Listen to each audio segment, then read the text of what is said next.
नमस्कार मित्रमैत्रिणींनो, आज आपण बघणार आहोत काही विशेष माहिती. त्यासाठी हा व्हिडिओ तुम्ही शेवटपर्यंत नक्की बघा. मी आज व्हिडिओमध्ये काही खास माहिती सांगणार आहे. तुम्ही हा व्हिडिओ शेवटपर्यंत बघत राहा, त्यामुळे तुम्हाला या व्हिडिओची सर्व माहिती तुम्हाला समजून येईल. आज आपण बघणार आहोत वृषभ राशीबद्दल. या राशीचे लोक हे आक्रमक आणि आत्मविश्वासी असतात आणि जिद्दीने हे भरलेले असतात. त्यांच्यावरती हा खूप आत्मविश्वास असतो की मी जी गोष्ट करणार आहे ती पूर्णच होणार आहे आणि ती यशस्वीच होणार आहे. या जिद्दीने ते भरलेले असतात, धाडशी असतात. त्यांचा हा धाडशी स्वभाव लोकांना आकर्षित करतो. पण त्याच वेळी काही लोकांना त्यांच्या स्वभावामुळे चीड येते, त्यामुळे शत्रुत्व निर्माण होण्याची सुद्धा शक्यता असते. त्यामुळे या लोकांना सावध राहण्याची सुद्धा गरज असते. आता शत्रू कोण आहे? हे तुमचे 3 पुरुष व 2 महिला असणार आहेत. यामध्ये आपण त्या शत्रूंची नावं बघणार आहोत. या 2 महिला असलेल्या आणि ते 3 पुरुष असलेले शत्रू कोण आहेत? या राशीचा स्वभाव हा एक आत्मविश्वासी असणार आहे. यामध्ये असं सांगितले आहे की सर्वसाधारण म्हणजे 2 प्रकारचे लोक असू शकतात. एक म्हणजे प्रत्यक्ष शत्रूचं उघडपणे तुमच्याशी वाद घालतात किंवा तुमचे नुकसान करण्याचा प्रयत्न करतात. आणि नंबर 2 म्हणजे अप्रत्यक्ष शत्रूचे वरून गोड बोलतात, तुमच्याबद्दल चुकीच्या गोष्टी पसरवतात, तुमच्या प्रगतीत अडथळा आणतात. आणि 3 पुरुष व 2 महिला असे तुमचे 2 शत्रू असणार आहेत. आणून ठेवणार आहे. म्हणूनच म्हणावं लागतं, या राशीचा काळ अखेर सुरू झाला आहे. पुढचे 15 दिवस तुमच्या जीवनात नव्याने घडणार आहेत. पुढील 15 दिवसात या राशीच्या वाट्याला येणाऱ्या रहस्यमय आनंद वार्ता असणार आहे. नंबर 1 आहे घरातील एकात्मता आणि आनंद उत्सव. या राशीच्या आयुष्यात कुटुंबाचा प्रभाव खूप महत्त्वाचा असतो.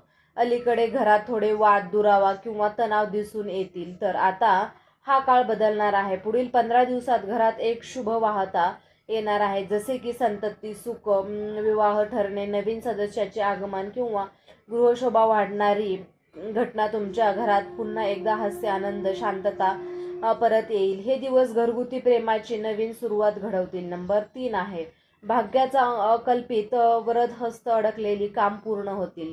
या राशीचा गुरु ग्रहाचा विशेष आशीर्वाद आहे, पण कधी कधी हा ग्रह विलंब करूनच फळ देतो. आता हा विलंब संपणार आहे. जे काम तुम्ही अनेक दिवसांपासून लांबवले, जे फाईल्स थांबवल्या, सरकारी कागदपत्र किंवा परदेश प्रवासाची प्रक्रिया अडकळल्या, ती आता सगळी कामं आता अचानक सुरळीत होतील. हा काळ म्हणजे भाग्य तुमच्या बाजूने पळत येत आहे असं असेल तर असे असणार आहे. नंबर 3 आहे आर्थिक सुटका आणि नवीन स्रोत. या राशीसाठी हा धनलाभ असणार आहे. पैशाचा प्रवाह नेहमीच उतर चढाचा राहिला आहे. पुढील 15 दिवसात पैशाबाबतची चिंता सुद्धा ही कमी होणार आहे. अडकलेले पैसे हातातील व्यावसायिकांना मोठा करार मिळेल. नोकरीवाल्यांना बोनस, पगार वाढ किंवा नवीन जबाबदारी मिळेल. अचानक कुठून तरी नवीन उत्पन्नाचा मार्ग मिळेल. या काळात तुम्हाला जाणवेल की तो आता माझ्या हाती पैसा टिकू लागला आहे. नंबर 4 आहे नवीन प्रवास जीवनाला नवीन दिशा देणार आहे. या राशीची खरी ओळख म्हणजे प्रवासाची आवड आणि नवनवीन अनुभव घेण्याची वृत्ती. पुढील 15 दिवसात तुमच्या वाट्याला असा एक प्रवास येईल जो फक्त सहलीपुरता नसेल, तर तो तुमच्या जीवनाला नवीन दिशा देणारा असेल. एखाद्या धार्मिक यात्रा, गृहप्रवेश व प्रवास, नोकरी संबंधित टूर किंवा शिक्षण या प्रशिक्षणासाठी प्रवास. या प्रवासातून तुम्हाला नवा अनुभव, नवीन ओळख व नवे दार उघडेल. नंबर 5 आहे वर्ष हे आत्मिक समाधान. या राशीचे लोक मनाने अध्यात्माकडे झुकलेले असतात. पुढील 15 दिवसात तुम्हाला एक दैवी अनुभूती, स्वप्नातील संकेत किंवा अनपेक्षित आध्यात्मिक अनुभव येईल. हा अनुभव तुम्हाला शिकवेल की आत्तापर्यंतची प्रत्येक वाटचाल व्यर्थ नव्हती. प्रत्येक गोष्ट आता एका मोठ्या आनंदाकडे घेऊन जात होती. हा क्षण तुमच्या मनाला इतका स्पर्शून जाईल की तुमच्या डोळ्यातून आनंद अश्रू अनावर होतील. म्हणूनच पुढील 15 दिवसात या राशीच्या जीवनात 5 मोठ्या रहस्यमय वार्ता घडतील. घरातील गोडवा, भाग्याची साथ व आर्थिक प्रगती, प्रवासाची संधी व दैवी समाधान. या सगळ्यांमुळे तुम्हाला वाटेल की येथे खरेच अखेर माझ्या वर हे प्रसन्न झालेले आहेत. आता शुभ उपाय बघणार आहोत. स्वामी गुरु हा बृहस्पती असल्यामुळे या राशीला नेहमीच दानधर्म व प्रामाणिक तेशी जोडलेले उपाय सर्वाधिक प्रभावी ठरतील.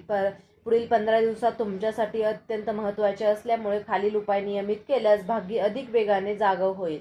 नंबर 1 आहे गुरुवारी व्रत व दान करा. प्रत्येक गुरुवारी पिवळे कपडे परिधान करा.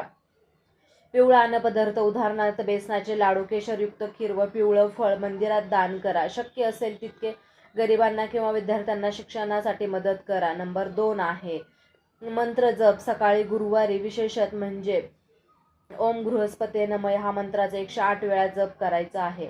तुमच्या आयुष्यात अडथळे दूर करून नवीन दार उघडतील. नंबर 3 आहे गायीची सेवा आणि अन्नदान. गुरुवारी गायीला गूळ, हरभरा दाणे व पिवळे फळ द्या. आठवड्यातून एकदा तरी गरजू व्यक्तींना पोटभर जेवण द्या. या राशीसाठी अत्यंत शुभ आहे. नंबर 4 आहे धार्मिक स्थळी भेट द्या. विष्णू आणि दत्त मंदिरात दीप प्रज्वलित करा. दीपदानाने धूपदीपाला प्रार्थना करा. मनातली इच्छा व्यक्त करा. हे उपाय केल्याने तुमच्या भाग्याचे ग्रह अधिक वेगाने कार्यरत होतील आणि पुढील 15 दिवसात रहस्यमय वार्ता अधिक प्रभावी ठरतील. या राशीच्या तुमच्या जीवनातील हा काळ म्हणजे अंधारातून उजेडात प्रवेश करण्याचा असणार आहे. जिथे घरातील तणाव होता तिथे आता एकात्मता येईल. जिथे काम अडकली होती तिथे आता मार्ग सुटेल. जिथे पैशाची कमतरता होती तिथे आता सुटकेचा क्षण येईल. जिथे मन हरवलं होतं तिथे आता दैवी शांतता होईल. व 15 दिवसात म्हणजे नियतीचे खास तुमच्यासाठी अखेरचा काळ आहे.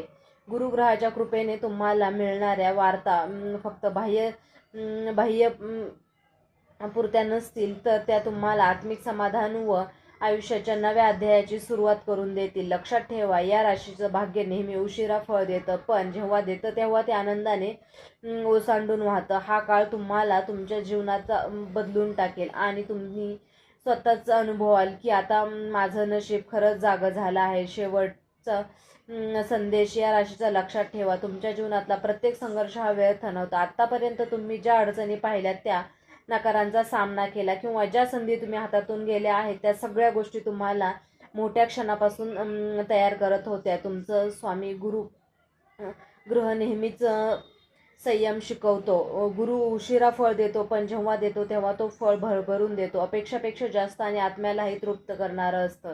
आता पुढील 15 दिवसात नियती तुम्हाला त्यांच्या प्रत्युत्तर देणार आहे. तुम्हाला काही रहस्यमय वार्ता मिळतील, तर काही घरातून, काही पैशातून, तर काही भाग्यातून, तर काही देवाकडून. या वार्ता तुमच्या जीवनात एक नवीन पहाट घेऊन येतील. या काळात तुम्हाला 2 गोष्टी विसरायच्या नाहीत. नंबर 1 आहे संयम आणि श्रद्धा, कारण श्रद्धेनेच नियती तुमच्या बाजूने उभी राहते. आणि नंबर 2 आहे कृतज्ञता, जे लाभ देईल त्याबद्दल नेहमी देवाचे आभार माना. जितकं तुम्ही कृतज्ञ व्हाल तितका प्रवाह खंड वाढत जाईल. या राशीसाठी तुमच्यासाठी हा काळ म्हणजे फक्त 15 दिवसांचा प्रवास नाही, तर एका नव्या अध्यायाची सुरुवात आहे.